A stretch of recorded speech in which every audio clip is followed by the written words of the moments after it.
உத்தரப்பிரதேசத்தில் கோவில் சுவாமி கும்பிட போன 50 வயது பெண்ணை கோவில் அர்ச்சகர் மற்றும் அவரது சீடர்கள் 2 பேர் கொடூரமாக கூட்டு பலாத்காரம் செய்து அந்தரங்க உறுப்புகளை சிதைத்து கொலை செய்த நிகழ்வு பரபரப்பை ஏற்படுத்தியுள்ளது. உத்தரப்பிரதேச மாநிலம் படானை சேர்ந்த 50 வயது பெண் தினமும் மாலையில் கோவிலுக்கு சுவாமி கும்பிட செல்வதை வழக்கமாக வைத்திருந்தார். இந்நிலையில் கடந்த 3ஆம் தேதி அவர் மாலை 5 மணி அளவில் சுவாமி கும்பிட சென்ற நிலையில் நீண்ட நேரமாகியும் வீடு திரும்பவில்லை. இதனையடுத்து இரவு 11:30 மணி அளவில் கோவில் அர்ச்சகர் மற்றும் அவரது சீடர்கள் உயிருக்கு போராடிய நிலையில் இருந்த பெண்ணை துணியில் சுற்றியவாறு வீட்டில் சேர்த்துள்ளனர். அந்த பெண் கிணற்றில் தவறி விழுந்து விட்டதாகவும் தாங்கள் காப்பாற்றியதாகவும் கூறியுள்ளனர். இதனையடுத்து அந்த பெண்ணை அவரது கணவரும் மகனும் சேர்ந்து காரில் ஏற்றி மருத்துவமனைக்கு கொண்டு செல்ல முயன்ற பொழுது அந்த பெண் சில நிமிடங்களிலே உயிரிழந்தார்.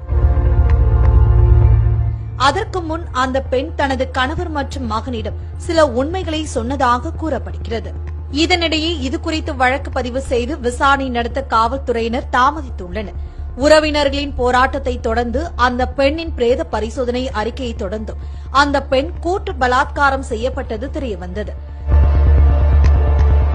மேலும் பலாத்காரம் செய்யப்பட்டது தெரியக்கூடாது என்பதற்காக பெண்ணின் அந்தரங்க உறுப்புகளை கடுமையாக சிதைத்துள்ளனர். மேலும் உடலில் பல எலும்புகள் உடைக்கப்பட்டது தெரியவந்துள்ளது.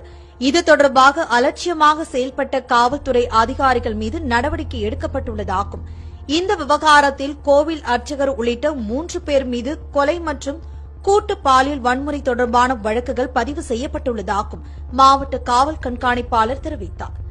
मिला था इस संबंध में पोस्टमार्टम रिपोर्ट तथा परिजनों द्वारा दी गई तहरीर के आधार पर सेक्शन 376 और 302 आईपीसी के अंतर्गत मुकदमा पंजीकृत कर लिया गया है.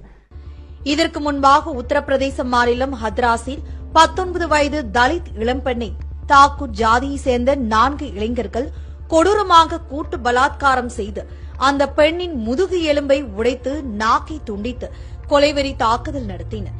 இதில் சிகிச்சை பலனின்றி அந்த பெண் 10 நாட்களுக்கு